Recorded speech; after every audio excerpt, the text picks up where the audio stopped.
का बरं? ते त्याला आपल्याला बांधकाम विभाग ठेवावा लागतो यंत्रणेला. हं, हं. आणि त्याची यंत्रणा MREGS ची जिल्हा परिषद मधूनच होती. जिल्हा परिषद किंवा सार्वजनिक हो. बीएनसी थ्रूच होतात ते. हां, हां.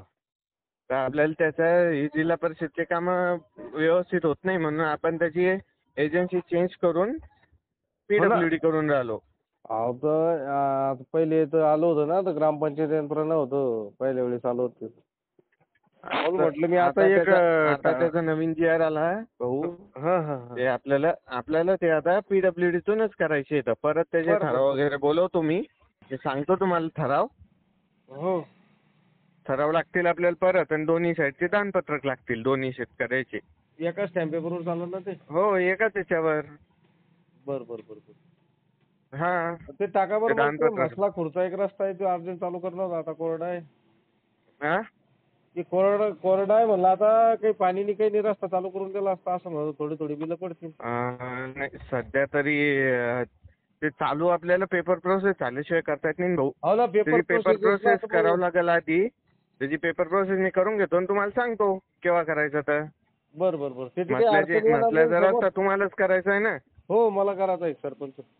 बरं बरं, चालेल ना. हं. तसं तुम्ही एकदा साहेबाच्या कानावर टाकून द्या की मला करायचं म्हणून. कोण साहेबाच्या? महाले साहेबाला भेटून घ्या तुम्ही एकदा तसं.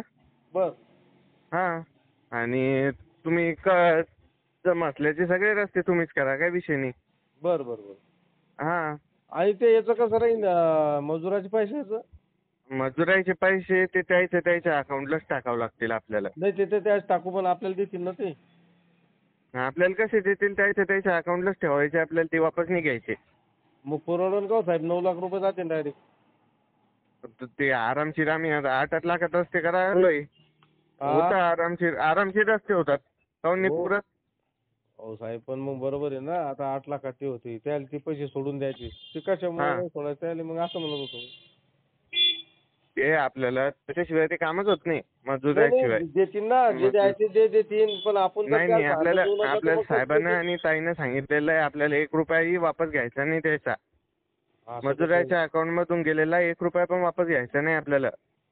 ते समजा ताईनं साहेबांना त्याला भेट दिलेच म्हणून सोडून द्यायचे ते.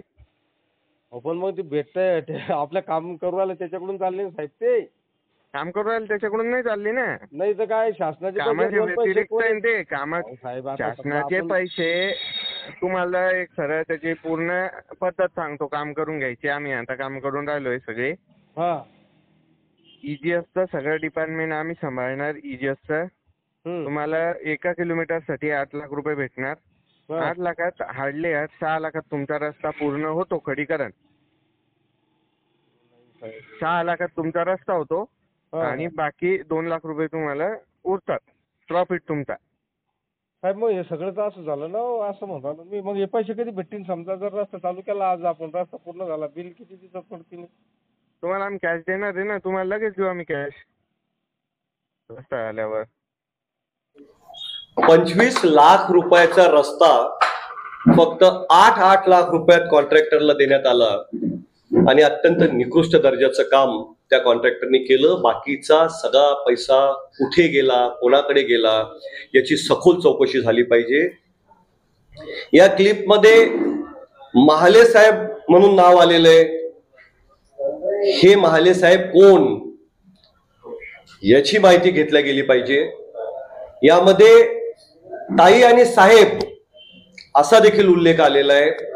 हे ताई आणि साहेब कोण, ज्यांच्या आशीर्वादाने हा सगळा भ्रष्टाचार झाला याची सखोल चौकशी होऊन हे जे महाले आहेत, महाले साहेब यांच्यावर आणि ताई आणि साहेब जे म्हटलंय ते त्यांच्यावर कठोर कारवाई झाली पाहिजे.